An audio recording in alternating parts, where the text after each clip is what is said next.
Yeah, huge honor, man. Huge honor. We were just talking about it, man. It's been 25 years since your debut, Don't Stop Till We Major, man. That's hard to believe, you know what I'm saying? Because I remember when that came out, man. What are your thoughts on you know what I'm saying, that milestone, you know what I'm saying, in your career? Well, first of all, man, I just want to thank God for blessing me to take his talent and utilize it within myself. When I say take his talent, meaning that, you know, at the time of putting that project together, I was just at the crossroad of, man, I couldn't get no fucking job. You know what I mean? Not that I couldn't get a job, but I was trying. Shit wasn't working. I was a fucking teenager, you know what I mean? I got locked up when I was 16, got out when I was 17, you know, and I only had 1 year to fuck around before I turned 18. And after that, it's penitentiary, no more juvenile. So that album, shout out to Demo the Youngster. He gave me that title. That was something he had said in one of our songs, Don't Stop Till We Major. So I said, I'm going to name my album that. And, you know, that shit, it definitely, it gave me the confidence to be who I am today. You know what I mean? Like, I never had a job. You know what I mean? I never had a job. I ain't been rich for 25 years, but I've been able to do my independent thing and survive. You know what I mean? So, to God be the glory, man. Rap careers last 2 or 3 years. So I'm working on year number 26 right now. Wow. Congratulations, man. I mean, that's huge because, you know, a lot of the legends, you know what I'm saying, you know, like you said, they might only put out 1, 2, 3, 4 albums and that's it. You're continuing to put out music. The longevity is incredible, man. What keeps you, you know what I'm saying, still doing this, man, still having the same type of hunger that you had 25 years ago? You know what's crazy is that I've never, what's the word? Okay, if I could give you an example of the feeling, it's like eating a meal, but you didn't get full yet. So you want to eat again. You know what I mean? It's like if you eat a big old meal and you get that feeling, you know, you can go sit down and you might actually go to sleep. You know what I mean? But if you don't get, you know, you didn't get enough sauce, you didn't get enough potatoes, the meat was too small, the vegetables, it just wasn't filling. I was eating, but I just never got the meal that I wanted. You know, I never got the meal that actually, when you achieve a major success, you know, that's like having a big ass meal, and then you can actually fall back a little bit. You know, I wouldn't say it like P. Diddy, for example. I remember him getting his first $1 million check from Arista Records in 1994. 1994, I already had 10 albums out. I was a fucking kid. Yeah. I was making them right in my room, producing them. The artists, you know, I'm doing it, but I was eating little meals. I signed with Priority Records for $500,000 in '95, a year later. But I didn't get the meal. Master P actually got the meal. He got the meal that I was looking for in 96, 97, 98, 99. But he ate so good by 2000, he started getting tired. 2001, 2002, 2003, all the way up to now. It's like he's so much of a legend, but his hunger, it's like he already did it. He already achieved it so big, so long ago that kids that was born in 2000, they damn near don't know who Master P is. I mean, I'm pretty sure they do their research, but that's the kind of example, I guess, that I can give. P. Diddy, though, got a hunger. That motherfucker, he ain't never stopped being hungry. Period. You know what I mean?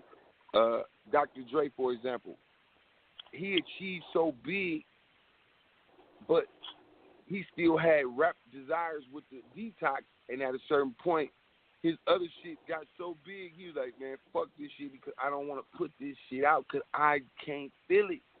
I ain't putting it out for the money, so I don't need the money. Like, I got to drop this album because I need the money. You know, I'm dropping this album because I want to feel the pressure. Like I want to be like the first time.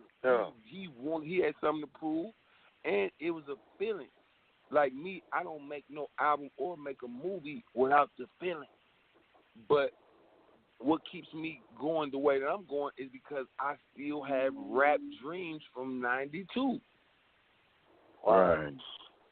Straight up. Like, I'm 43 years old, man. I'm 43. Niggas I know 43, man, them dudes is living a different kind of life. You know what I mean? Like, they not in no studio fucking with no drum machine. They not looking for samples to put in there. They ain't fucking with no keyboard. They not pressing up no flyers and going to no mall. They not, you know what I mean? They not shooting no video on the back stairs. I shot recognized game on my mama's stairs in our apartment building. You know what I mean? I went across the street to the basketball gym to do the other scene. Man, I just shot a video right in front of my house. I went, you know what I mean?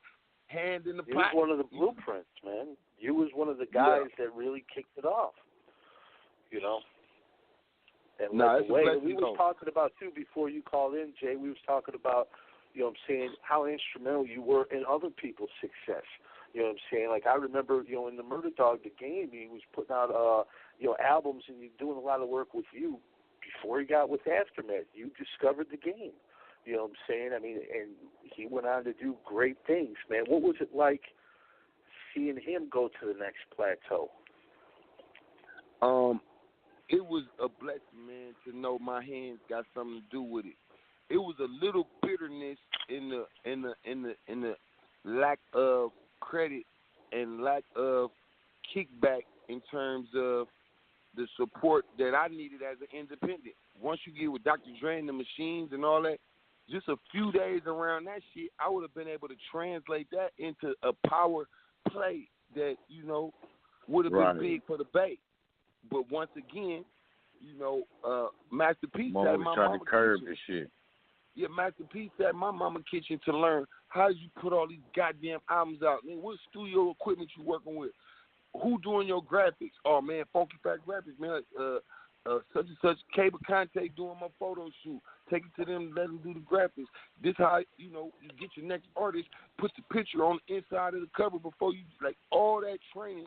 He got that from me, but we both got it from E40, but even E40 didn't do it how I did it. E40 did it the way he did it. He had D-Shot, you know, there was a click.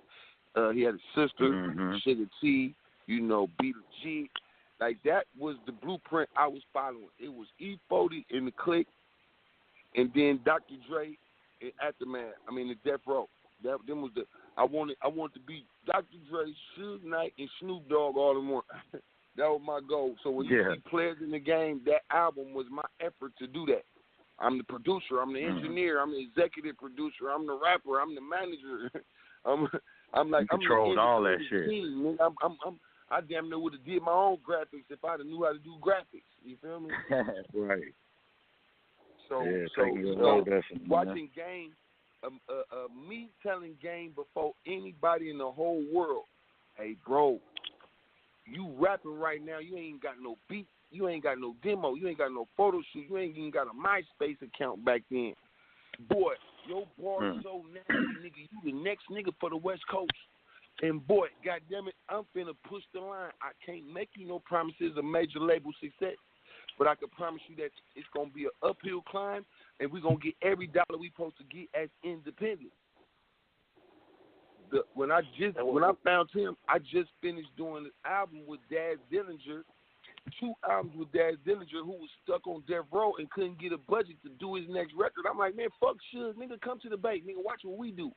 We going straight to Shine T House, get us some beats, nigga, do an album in one motherfucking night, 12 songs. We ain't going to sleep, and I got a dope boy right now trying to start a record label. He's gonna give us $50,000 for this motherfucker, and we gonna split the money. Right. Man, that nigga came up here and we did Real it. Shit. Long Beach to Fillmore. We got that 50, then we did Game for Sale 3 days later, and I sold it to Bayside and got him some money, and then I got him hooked up so that he could do the Dog Pound album, which was him and Corrupt, but they went to Southwest to do it. But long story short, everybody in the industry was like, what the fuck? This nigga Daz was JT, did he sign with him or what's going on? Nah, JT teaching him the game, the independent shit. He never stopped after that. He became somebody as an independent.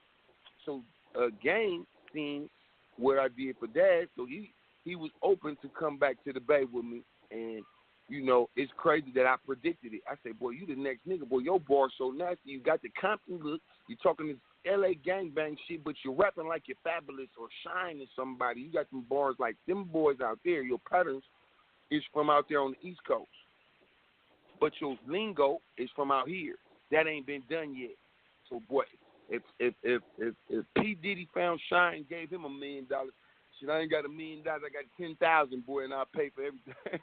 And he took the deal. So that's why I still got paid off my albums that I put together. But I didn't make none of the Aftermath money or nothing, which that was my agreement with him. Because I would have never imagined 5 months later Dr. Dre was going to sign a nigga that I found that's from Compton. He been living down there. Ain't nobody wasn't thinking about Game till I put my hands on him, because all eyes was on me as a businessman, a producer, and an artist.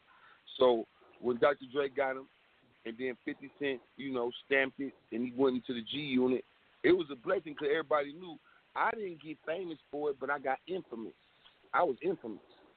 You know the name, you probably don't even know the face, but when I dropped Untold Story a week or 2 weeks before the Aftermath album, when he on TV, he on BT, all this shit, boy, I sold 100,000 albums in about 3 weeks. That shit was amazing.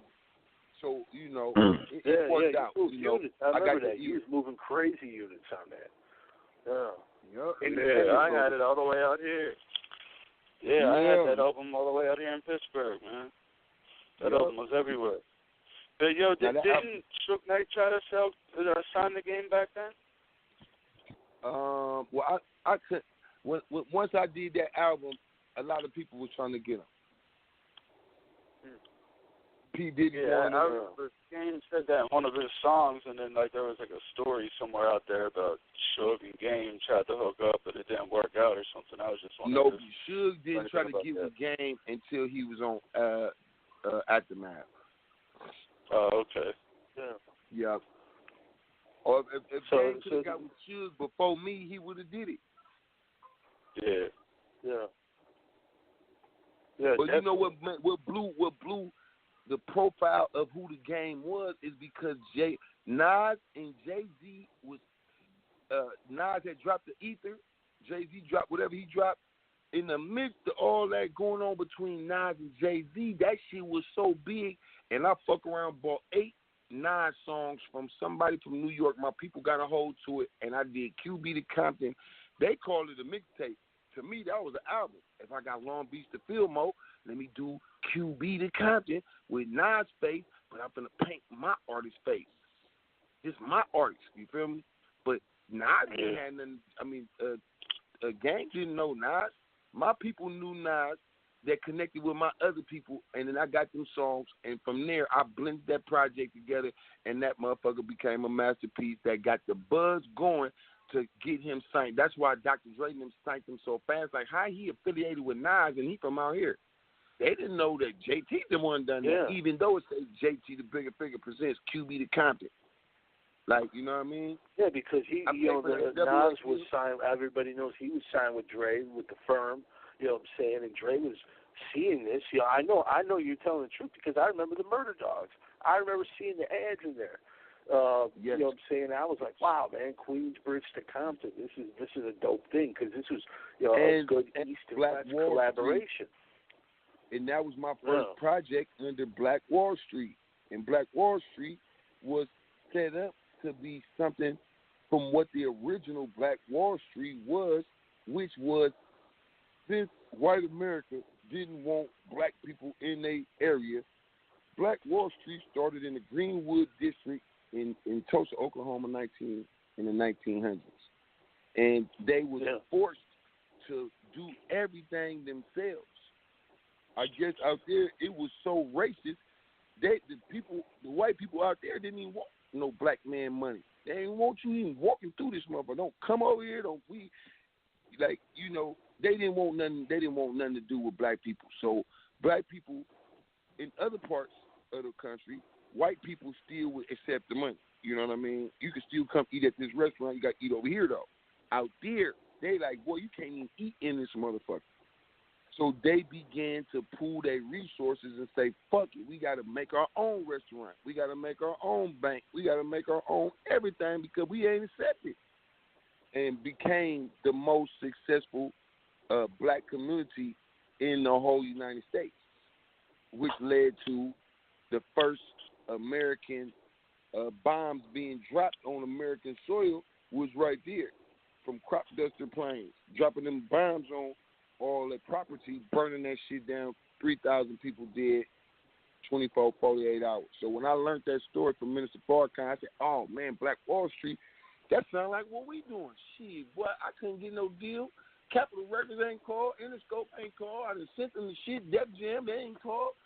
Fuck it, we gonna do our own shit. I didn't know that's what I was doing, something that they did way before I ever thought about it. I'm like, man, fuck this shit. My feelings hurt. I'm gonna start my own fucking record label. I can't get in the big studio. I'm gonna buy my own little equipment then. Everything I'm doing, everything independent.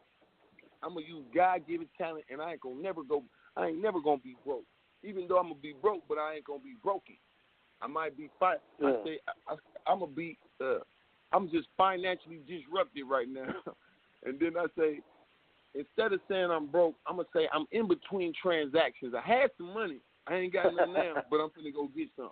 Yeah, that sounds better than being broke. I just tell people it fluctuates. Yeah, man. So yeah, so, man. So that's Black dope. Wall Street. That was another brainchild of yours then. Yeah, wow. Man. When I started that, man, you know, I wrote the CEO manual. You could Google it. It's an e-book right now. You can see it. It's on the net. It's on the net. The first artist I signed, you see Game sitting right there at my house. Then he asked my permission to use it like he was going to do it in a way where I still get my credit. You know what I mean? Like, I'm signed to Dr. Dre, but shit, I fuck with Fig. You know, we got this going. Nope. They like, this is too powerful, boy. You need to go ahead and trademark it, cut JT out, and say you started it. And that's exactly what he did. But what I learned from Minister Farrakhan previously, earlier, about the Tupac and Biggie shit, I got blessed to go to his house.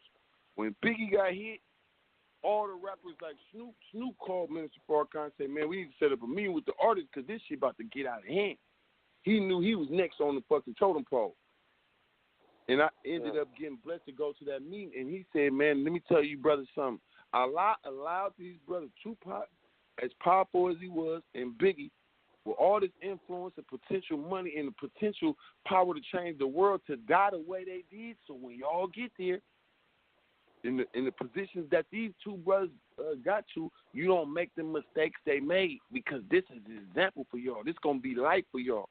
It's painful to watch your brothers go, but you all still in position to do what they done. And when you get your chance and the power get handed to you and the ball get put in your hands, don't make the mistakes that they made. Study their life so you don't make their mistakes. So when the shit happened with Gang, originally me and Gang start going at it.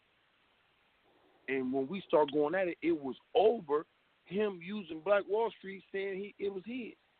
And him telling me I can't use the songs I paid for. I'm like, boy, I don't give a fuck, boy. You just because you went and got with Big Face. Big Face was the big time blood out there. That's your half brother through your father. But he wasn't fucking with you when I was fucking with you. They didn't fuck with you till Dr. Dre came on and you had a fucking album that JT made with Nas, and the whole city was tripping. And now he got these hundreds of bloods down there backing him up. And he like, man, shit, I can just go at JT and shut that shit down so the world never know that really JT the reason why I'm on. And that I remember, Jay, not to cut you off, but I remember interviewing him for the cover of Murder Dog in 2005, and I didn't know none of this was going on. All I knew is that you helped this guy out, you put out projects with him, and during the interview, I'm like, you know, what's up with JT? You guys got anything going on? You going to do anything? And he's like, man, don't ask me about that. And this was back then, you know what I'm saying? I haven't talked to him since. But I always wondered why the fuck aren't you asking, or why, what's the big deal about asking about JT the Bigga Figga? And then I started to see, like you said, the beef transpire or whatever between you guys, because it was out there, But it was never even a beef. Did you guys ever mend it though? Man, we seen each other for the first time last year, going to the gang summit, and we was walking. We seen each other. We in arm's distance, but I didn't say nothing to him. I started walking up the stairs, and he tapped me on my back like, "Hey, what's up, boy? What's up?" I'm like, "Oh, what's up, homie?"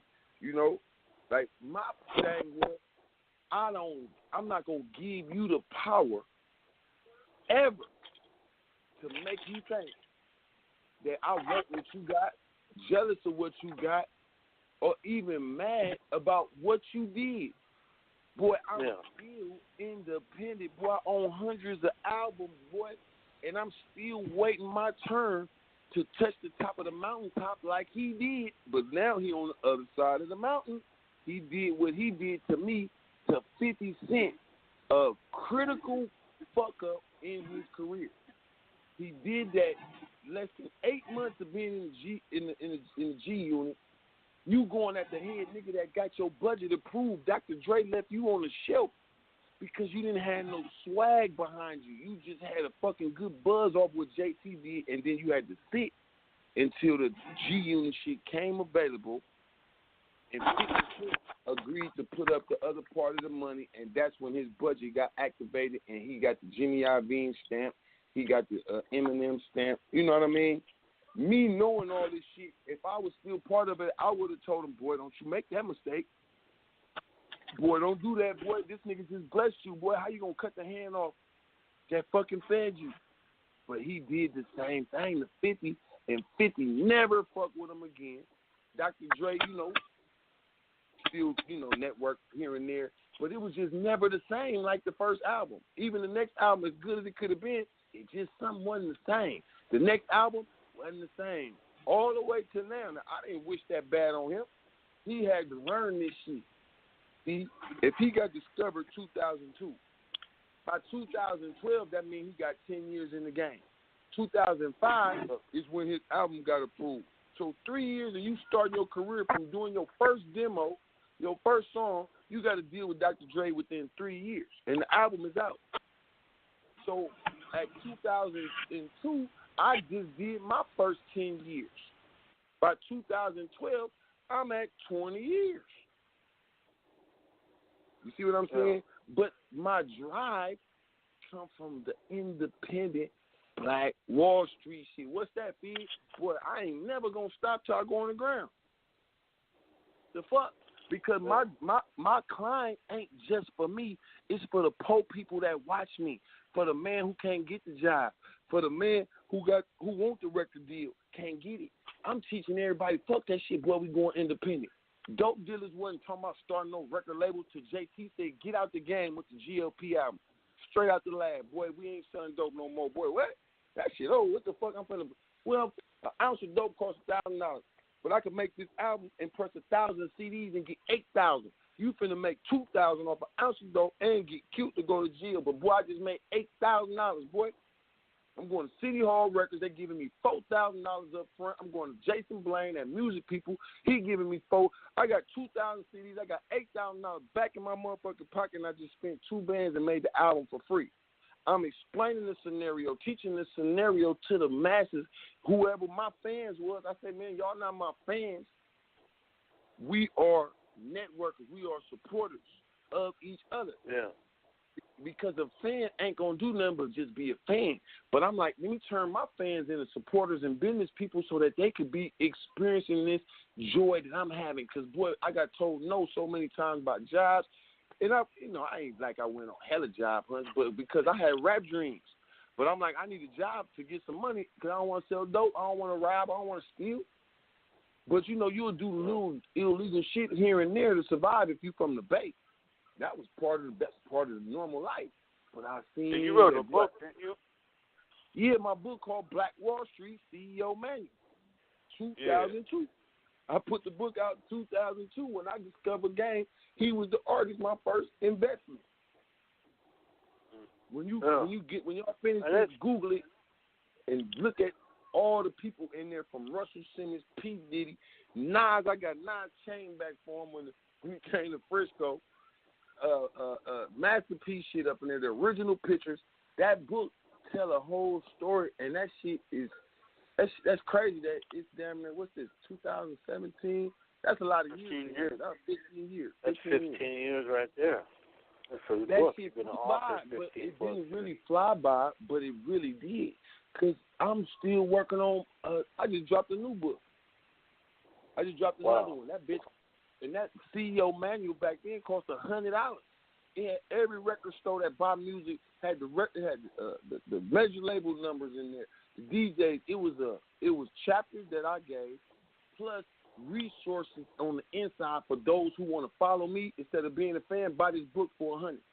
I got the idea to charge $100 because students that go to college, my partner said he was trying to borrow some money, and I thought he was lying, talking about, man, I got into the school, but now they talking about they want $300 for this fucking book, $200 for this book. I say $200 for a book? What the fuck in the book? He's like, bro, that's how they do it. Like, if you go to school, you gotta pay for books. I say, bro, $200, $300, and then you gonna get out of school, nigga, and can't even find no job. Well, I need to write me a book, and I started pursuing it right then and there. I said, boy, I am the most famous underground independent artist in the United States. Nobody has my resume. I don't have the fame. I got underground fame. I got. Oh, you got the resume. That's for damn sure. I mean, you got the accolades. And not to cut you off, but you almost, you almost was up out of there. I heard you took a few bullets not too long ago, man. Are you doing okay? And when was this? Yeah, man.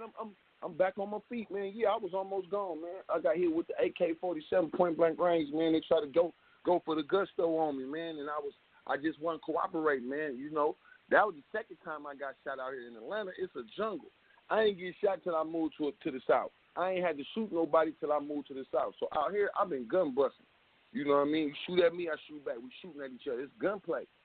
In Cali, that shit going on every day, but I wasn't part of none of that. I was so busy deep into my rap. The whole Bay loved me. L.A. loved me. So I had enemies here and there, but it wasn't because of gunplay. Like, I don't play with guns. But out here, you got to have a gun. You got to have access to one or don't even come out because I'm from Cali. So being successful in Atlanta, I moved here 7 years ago. September 1st will be 7 years. I moved here with $2,000 to my name. No property, no buzz, no label, no manager. But I said, boy, they don't know. 2010 is actually 1990. In 1990, I had nothing but just all thoughts. I was locked up for the whole year. I got out in 1991 and began my pursuits of being in the record business, being an artist. By 92, after getting denied, it only took me 18 months to figure out how to make a beat. How do you go record a song? How do you put the song together? How do you take the pictures? How do you get the artwork? How do you manufacture this shit? And how you go wholesale, retail, and all that shit? It took me 2 years to do that. Out here, I moved here 2010, it was dry. 2011, I started putting my feet to the ground. By 2012, boy, my name started buzzing.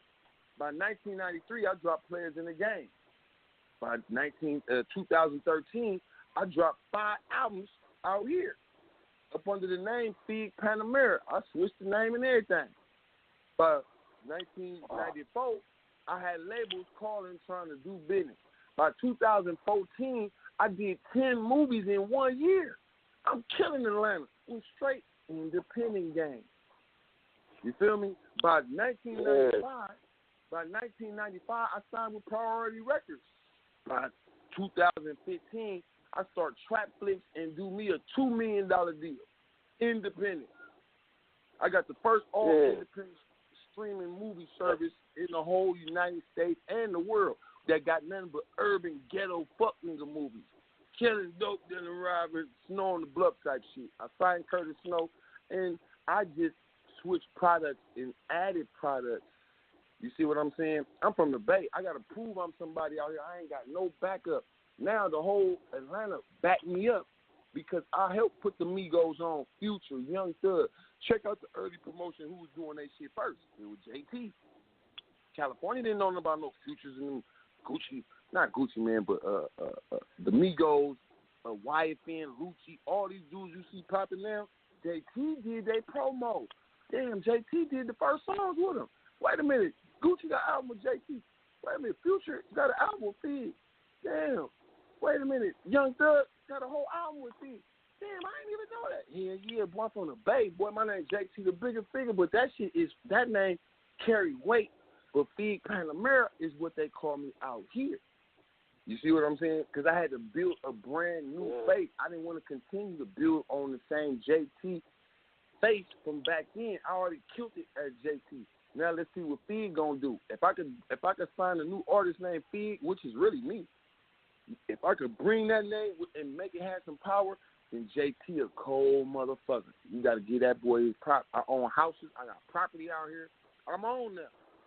Fast forward to 2017, you know, JT riding sprinters like P. Diddy. I got sprinters like P. Diddy. I'm in BMW IH doors flipping up. I'm in Lambo, buy them and sell them.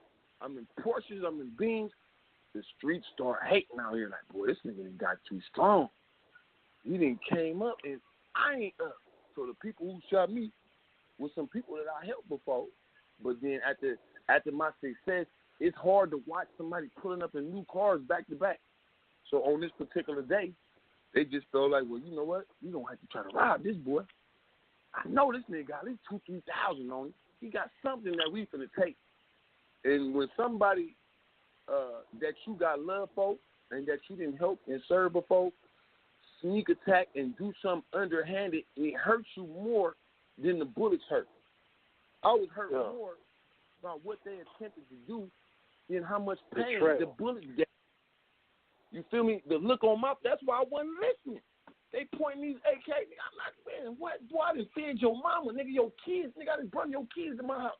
Boy, what? Your baby mama, nigga, when y'all license off that with me, pay for that. I couldn't believe it. So I didn't listen. And they had to shoot. Pow, pow, pow, pow. I got hit about 3 times. Imagine how God plan worked. All the bullets that hit me in good spots that could have killed me, it's like the bullet came in and did some type of turn or something and missed everything important. Yeah, because at that close with the AK, I mean, you're almost certainly a goner. You know what I'm saying? So Yeah, I mean, a goner. And this was this year. This was this year, Jay. Man, this was on. I had a new baby March 26th. March 28th, when I picked my baby up, I'm big on blessings. So I say, man, I'm picking my wife up and my baby. Let me take them to the house, and I'm gonna go get some food for the poor people in the project. And I'm gonna go to the worst project that I ain't been to in a while. Let me go take care of these kids over there, so my newborn baby will have a blessing. So we straight. Hey, not this starvation. And I just went over there, gave the food. The community was happy. I was happy. Everybody was happy. These little punks seeing the cars and shit, they like, boy, he in the project. He by himself. Let's go for it. And they went for it. And I didn't listen. And imagine I had $12,500 in my pocket. They didn't know that. I got on a regular $5 T-shirt and some 501s and some Air Forces. I don't look like I got some money. I look like somebody standing on one of these corners. Do you know they did all that huffing and puffing and shit, and when they shot me, the other 2 dudes with the guns, they didn't even shoot. The one dude shot me and he hit me in my stomach, and my by my hip. So that's the first one that hit me. He shot one time. Bow, fuck it. And he kept saying it. Man, I'll pop this nigga anyway. He ain't listening. He ain't giving it up. His partner kept trying to put his hand in my pocket, and I'm steady talking about what love and what I done for them already. I said my prayers in case this fuck nigga shoot me anyway. And sure enough, they seen that they didn't put no fear in me, and there were too many people watching.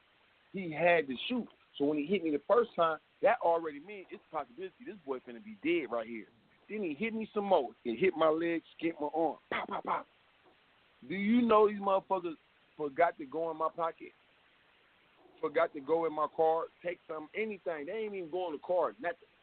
They ran like they saw the police, and we in the project. It wasn't no police. It wasn't nothing. It was the fear of them knowing what the fuck they just did. They fucked up big time because what they did was they put me on the Tupac type status out here. And I'm a skinny dude. I only weigh 165, 170, so I ain't bulky or nothing. And I'm tall, so that means I'm skinny. I'm slim. You feel me? My weight is distributed from up, up and down. My body, boy, wasn't supposed to take them bullets like that, man. And all they kept saying was the boy JT on Instagram from the hospital. And the boy making a fucking movie, filming in the hospital right now while he got getting blood transfusions. They got his stomach cut open. He got blood and guts. The man is the man of machine, bro. Like, why is he filming this shit? Then I get out the hospital 30 days later and shoot the rest of the movie. It's the biggest movie down here right now. You can see it on Trapface, called Dirt on My Boots Part 4, Assassination Attempt.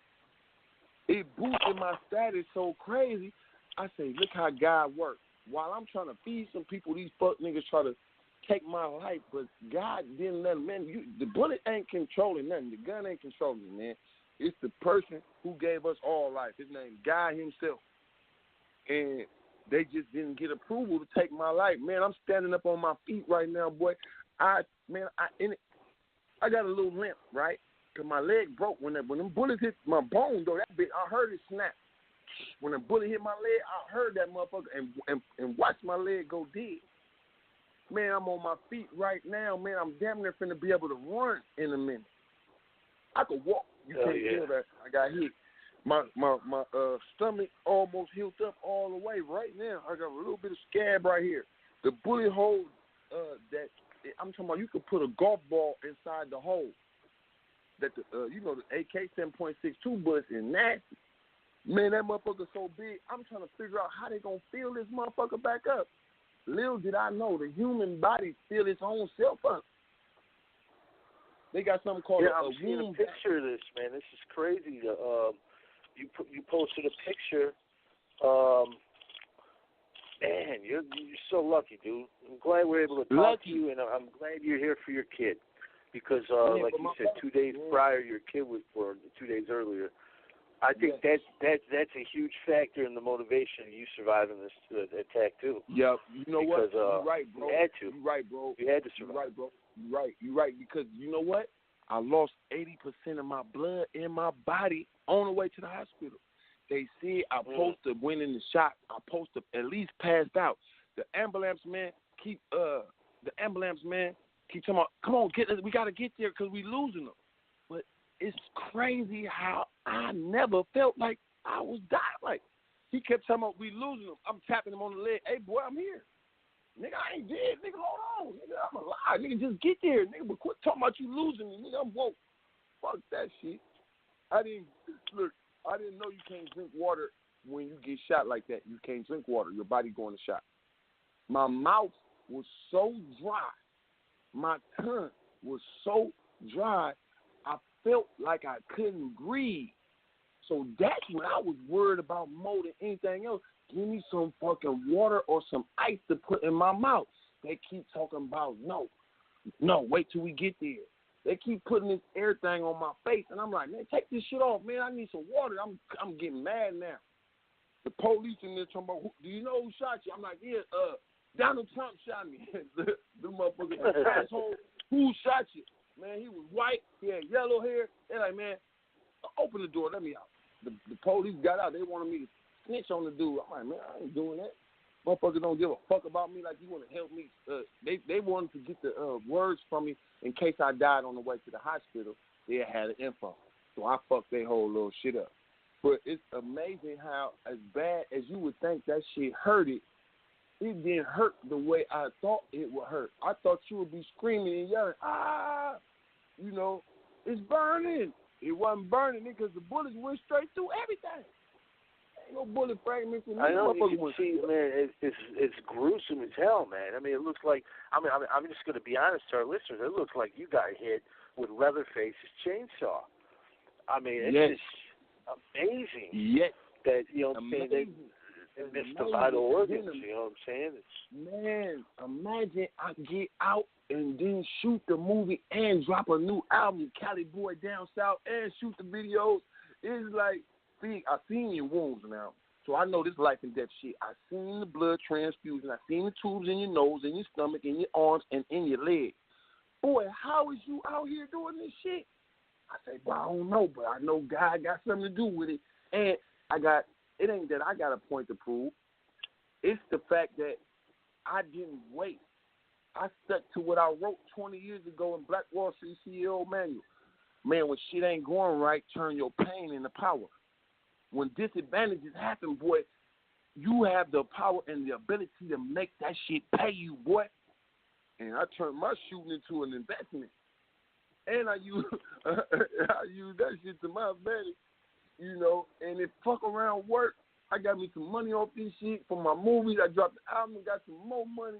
I just shot 3 videos, and, you know, this like my 4th month being out the hospital. No, it's 4 months since it happened. So let me see. March, what's this? August?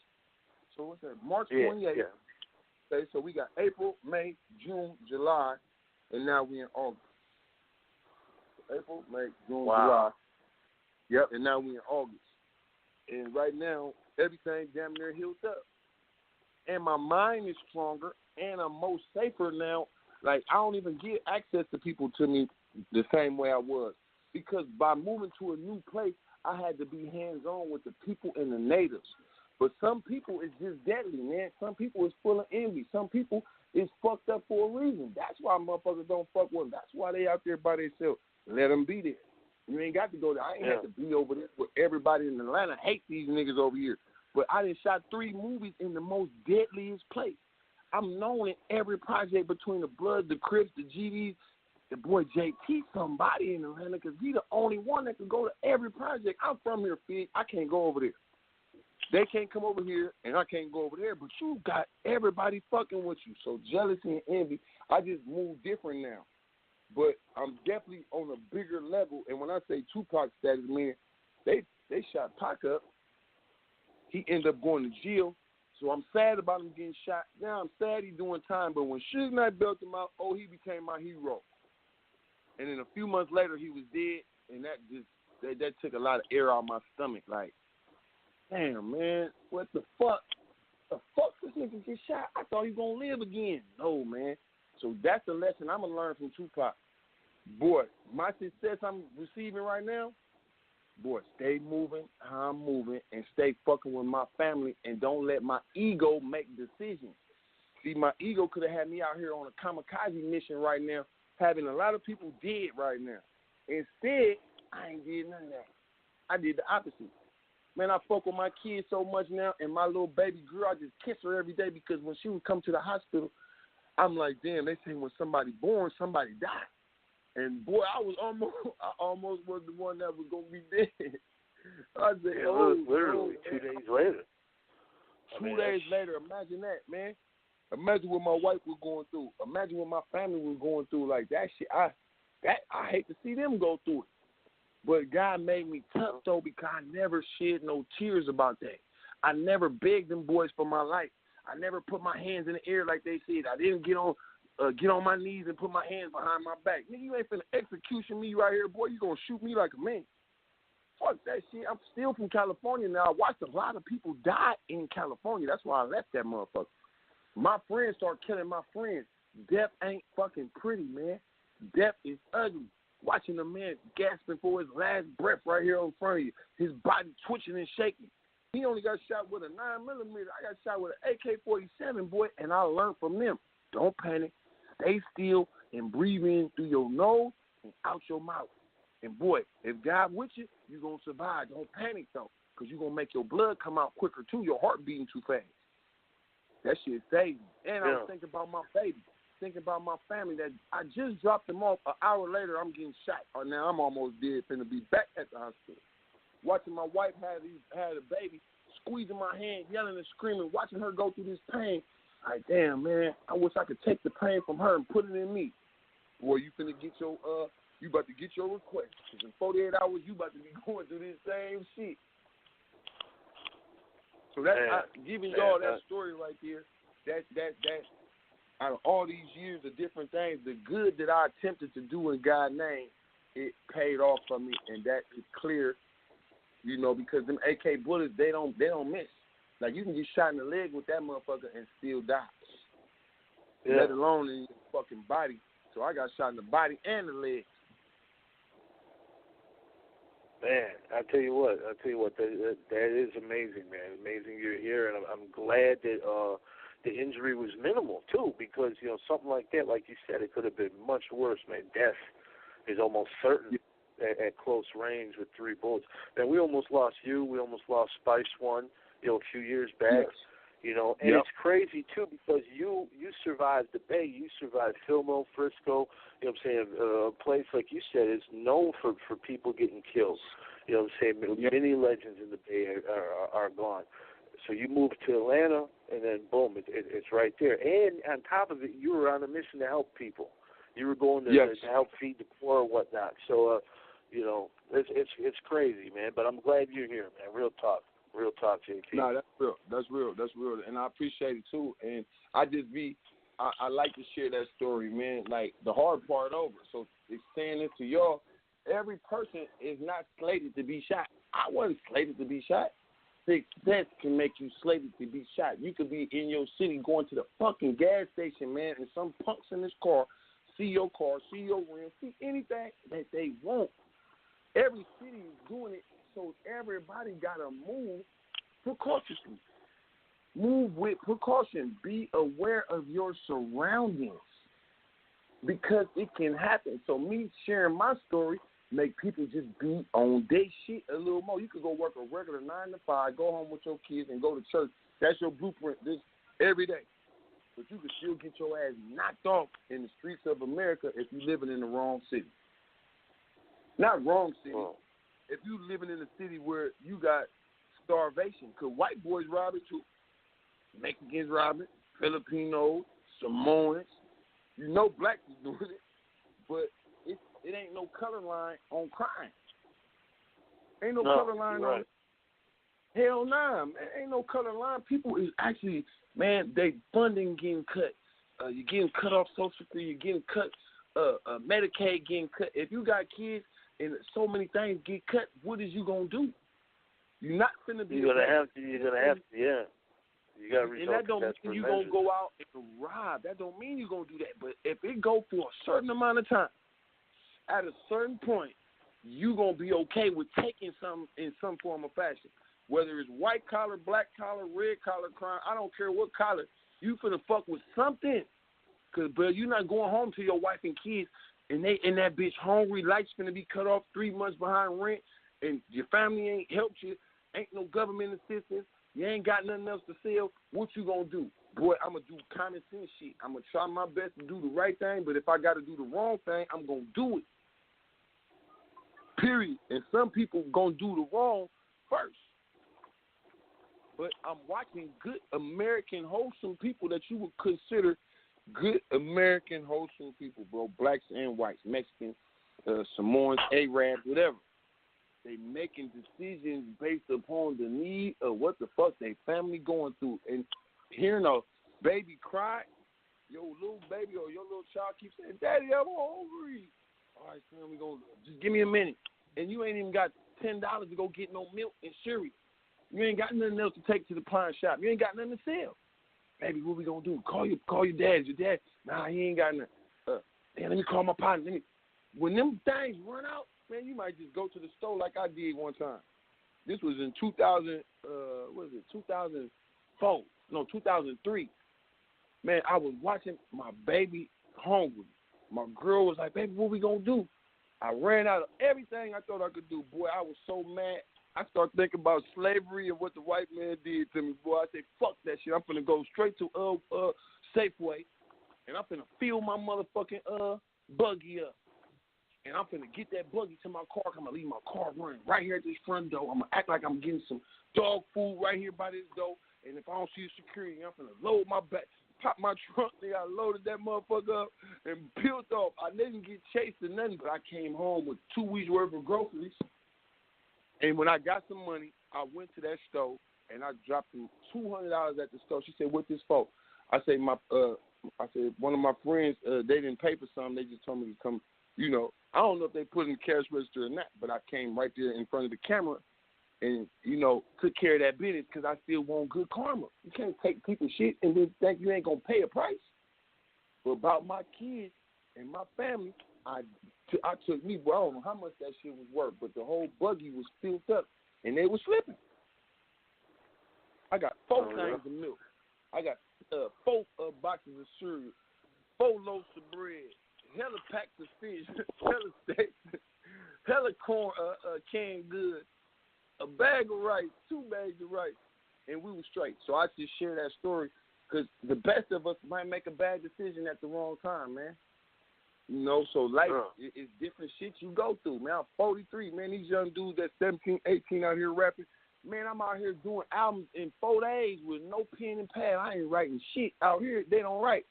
You rap what you feel on your chest. In Cali, in the West, it's pen and paper. Out here, ain't no pen and paper. If you feel like this today, that's how your song coming out. I'm making movies with no script, 1 camera, 1 laptop, no lights, no mic, no rehearsals, no real actors. The boy fucking JT out there, he done did movies in Chicago, New Orleans, South Carolina, Alabama, Mississippi, but he's headquartered in Atlanta. The man had 25 movies. You did one with Spike Lee, right? Huh? You did a movie with Spike Lee, didn't you? Yeah, I did the movie with Spike Lee. That was 2003 called Sucker Free City. That's where I learned the whole. I was reading the script, and they, you know, that's their script. So they want me to read this motherfucker, and it sounds like I'm reading what I'm saying it because it's a fucking script. And Spike is like, you know what? Stop, man. JT, I want you to do that again. I want you to give me all your passion, but I want you to say what you would say. And when I did it that way, he said, now that's what I want. All right, wrap it up. Let's do it again. Action. And boy, I start killing him with that shit. The dude from Power is in the movie too. Omari, the guy Ghost. He was me, him, and Anthony Mackie that played the Falcon in all the Marvel movies. It was us 3 as a group. Wow. That shit crazy. You feel me? But that's where I get. I applied the 1992, 1994 do-it-yourself and flood the fucking retail and wholesale outlet chain store with my product. Out here ain't no motherfucking store. They got something called bootleggers. But if bootlegger get one of your movies, that bitch end up in Chicago. Your movie's all over. Put it like that. When I ended up doing my first movie out here called Independent Game with Young Thug, the Migos, Future, Snoop Dogg in it, and a bunch of other people. And that movie got the Crips, the Bloods, and every part of the city in the movie. When that motherfucking movie dropped, I became a famous person officially. 2014, January. That's when I became officially famous out here. Because people that didn't know me was like, it's the Cali dude. Man, the Cali nigga out here, boy, he going crazy in the movie. Because in the movie, it's like showing a California guy coming to Atlanta to teach them something called the independent game. And then I had these fictional labels coming down here offering 360 deals. And we went to war with him about the 360 deal. I'm the first person to alert the underground people, do not jump and sign a 360 deal until you understand what the fuck a 360 deal is. So if you do it, you could only blame yourself. And you're gonna make it successful and utilize because it could be benefits. But if you get into it and your buzz don't happen and you're in a 360 deal, you are a product to forever be withheld up under the perpetualness of a 360 deal. You can't go do no business because they got access on every level. It's a 360 deal. That means a fucking circle. Everything. You start wanting to be a dancer, they getting paid off that. Well, I thought I signed the rapper deal. Yeah, but you can dance now, and they, or Robitussin, you start coughing, and your cough is so pretty, Robitussin want to use that cough for their TV commercial. Or like that dude that made Yahoo, some dude making that thing, that motherfucker worth hundreds of millions of dollars, but he sold the shit for $15,000. And they used it for Yahoo. So I put that in the movie. I made the movie about that, about struggling to be an independent and overcoming the obstacles and being successful. So yeah, that's how I got on the map. 12 months later, 10 movies done. 10 movies done. 2014. And then I thought I was gonna go to Netflix. When I sent it to them, and they were talking about $5,000 and buying the rights, I'm like, man, what the fuck? Fuck that shit. It feel like 92 all over again. I ain't signing with you. I'm gonna start my own black man version of Netflix. It's called Trapflix. And sure enough, it happened. The first app with all movies streaming. How's Trapflix doing nowadays? Oh man, it's about to be bigger than ever, man. I never sold my rights. I didn't get robbed out of my shit. There was a bunch of attempts that took place, but shit, man. God bless me with independent game. I learned how to just be hungry and be patient. Because one day, who do you know they got 20-some movies done, not including the movies from the Bay that I made. Me and Mac Maul made the first movie when Master P did I'm About It, we did Beware of Hoes. First movie in the Bay that was from some rap artists. You know what I mean? And I own the software to the app. I own the website.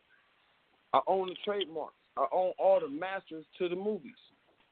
How much is that worth? Shit. With the right situation, it could be worth a lot. Yeah. Oh, most definitely. Most definitely. I'll tell you what, JT, we're going to take a couple calls.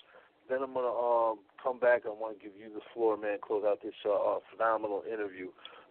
First up, man, we got my brother Exit Only out of Jackson, Mississippi. What's up, Exit?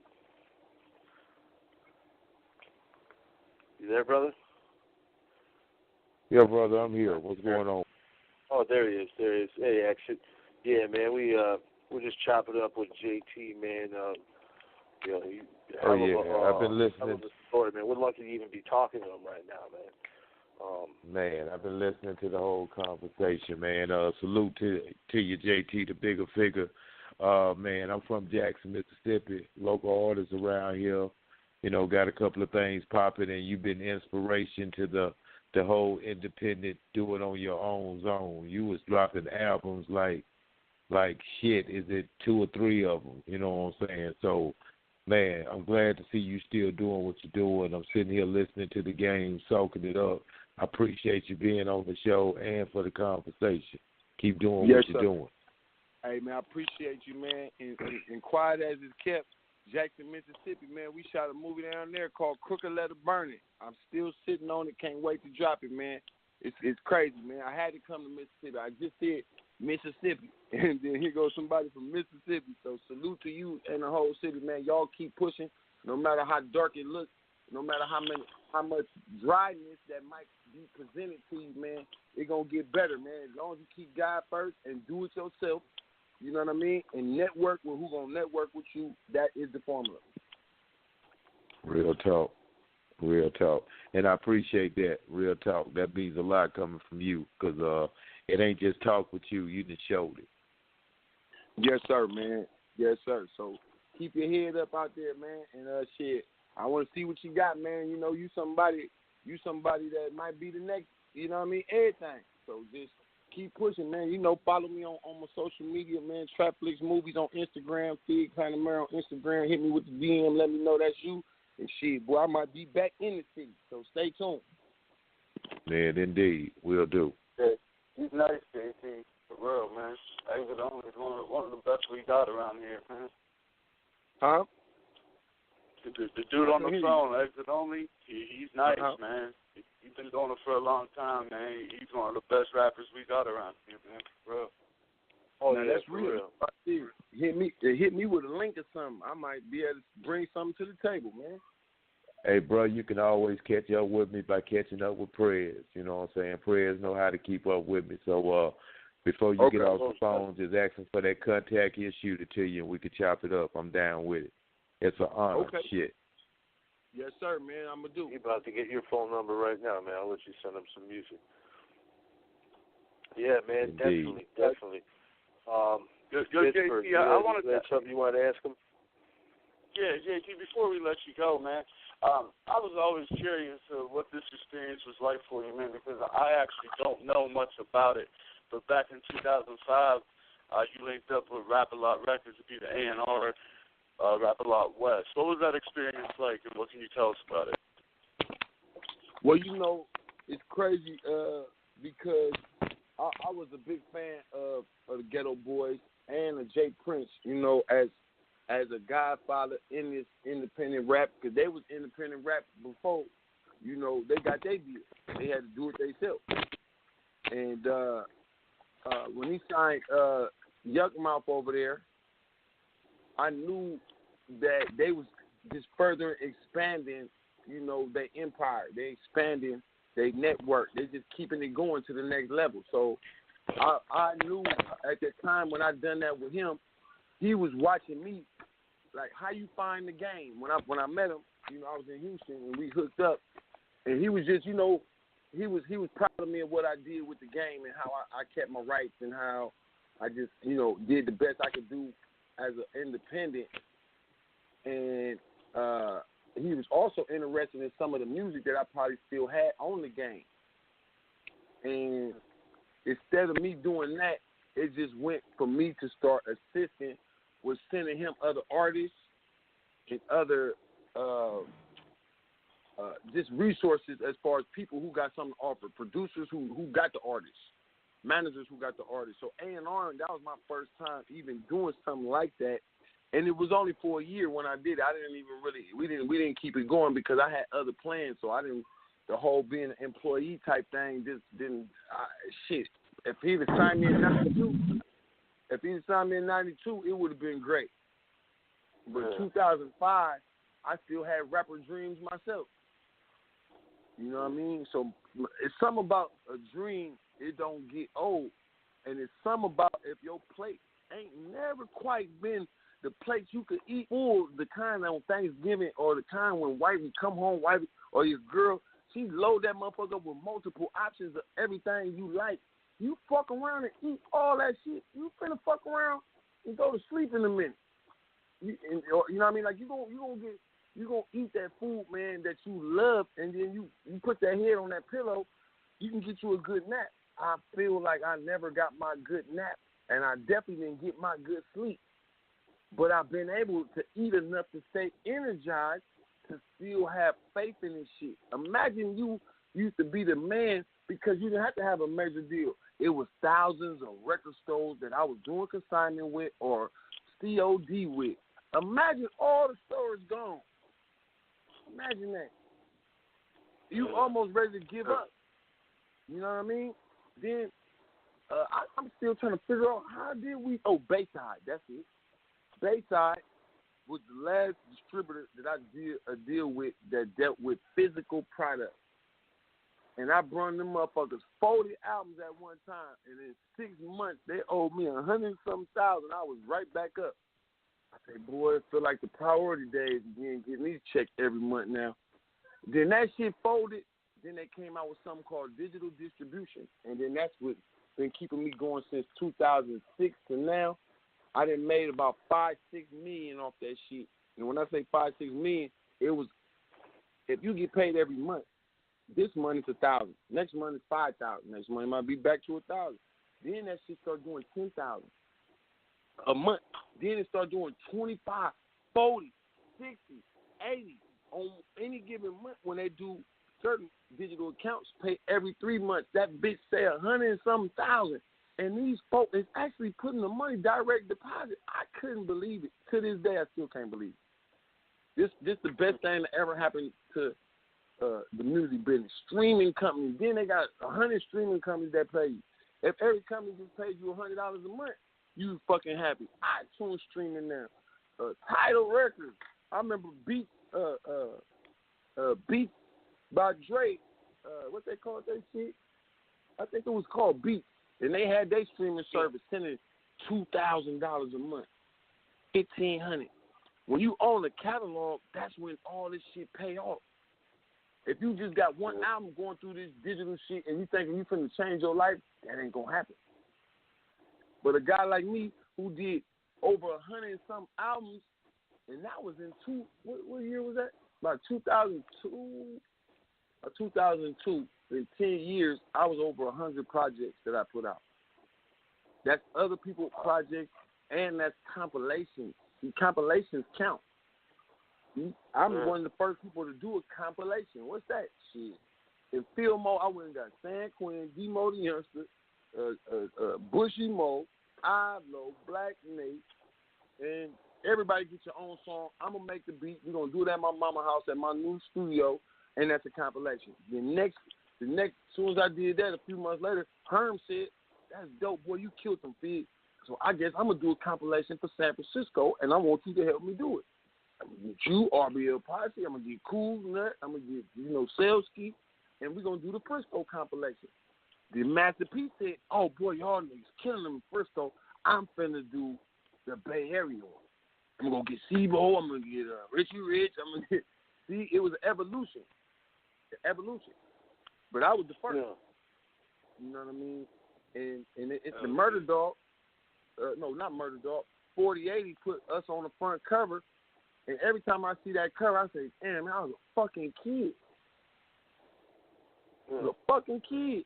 But my being a kid, I taught grown people how to do what a fucking kid came up with out of necessity and out of getting my heart broke by fucking sending out them demos to every record label. Imagine paying $35 to put your shit, your CD or your tape in a FedEx so that you don't get sent to the bottom of the downstairs. I want to be on the A&R's deck. So I'm sending VIP, next day air, express service packages. And I sent out 100 packages, and I spent about $3,500 with motherfucking FedEx. And I ain't getting no calls back, man. I said, fuck this shit. I ain't doing that shit no more. I could have saved my $3,500. I'm thinking I'm finna get it for show call because these packages is pretty. I got my pictures in there, my bio. Oh, man, I'm finna get a call. I'm the nigga. They ain't called back. But the next year, when they came out with the Gavin Music Industry downtown Frisco, I gave out 2,000 CDs to all the executives in there. That's when my phone started ringing from New York, from Philly, from Florida, from L.A., all over. They was calling, sending me contract offers, and I was like, nope, because E40 just did a deal in 94. A few months later for 3.5, no, what was it? Yep, 3 million, 3.5 million. It's sitting on his couch with his feet up. E40 does the first $3 million deal. I said, oh, no, if 40 got 3, I got to get 1. And Priority Records came and said, fuck that, JT, fucking, we believe in you. You on the radio, you got nationwide, you sold 100-some thousand records for $1 million up front. I don't know. I say, well, shit, man. Well, we got to figure something else out. They say, well, how about we give you $500,000 and give you a distribution deal and you keep your publishing? I say, where do I sign? And that's when I did. Yep, that's when I did. Oh, yeah. Real quick, JT, I just wanted to know, how did you hook up with, Young Buck and Juvenile to do those albums? I did that when Juvenile left Cash Money. That was 2001. And he watched what I did for Daz Dillinger. And I wanted to do a song with him. So he was in Atlanta. And he said, bring me 10,000, I'll do the song. So I brought him 10,000, got on the plane by myself. And his artist was Young Buck and Skip and Wacko. They was the UTP. They had a van or a bus. Was it a bus or a van? And that, was my direct link. And then he brought me to New Orleans with him. I met Soulja Slim. And they already knew I knew Master P because me and P had already been doing business and shit. But, yeah, that's how I got tied into that situation right there. Anybody who I meet, they already know what I know how to do. So he's like, JT, man, come on, let's put something together. Let's go get me some money, too, nigga. I'm like, shit, boy, what you think I'm here for? Yeah, man. Shout out to Juvenile and Young Buck. Definitely. We got a caller. This is in from France. If you could understand him. If not, I can translate because I have his question here ready to go. But we're going to give it a shot. Sin, welcome to the show. Yes, sir. I'm back and I'm bad. Hi, JT. Yes. Can you tell us about the album Shadow the Lab of GLP and the song Society is a Menace? Oh, you say the GLP? Yeah. It's about this song. You want to know about Society the is album, a Menace. Straight Out the Lab with the song. Oh, the song Straight Out the Lab? Society is a Menace. Oh, Society is a Menace from Straight Out the Lab. Did he say? I made the beat. Who was the artist on that song? I don't think I rapped on that one.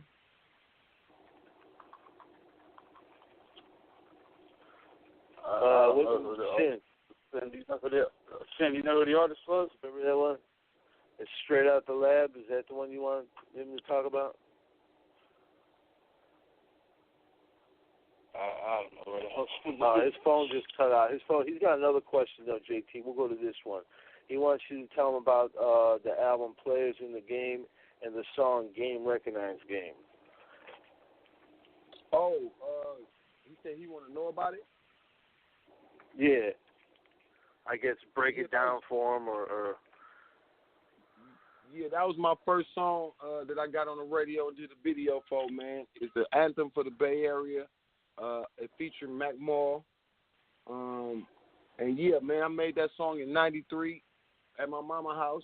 And that song still play at the Warriors game. It play at, the 49ers play when they be playing the music, the Giants. It's a Bay Area anthem, man. So if there's any anthems in the Bay, that's the anthem that represents our time period. And it achieved commercial success locally, West Coast wise. It didn't do national, but it definitely did. It did local. Yeah. Yes. Oh yeah, classic. Well, I'll tell you what, Jay.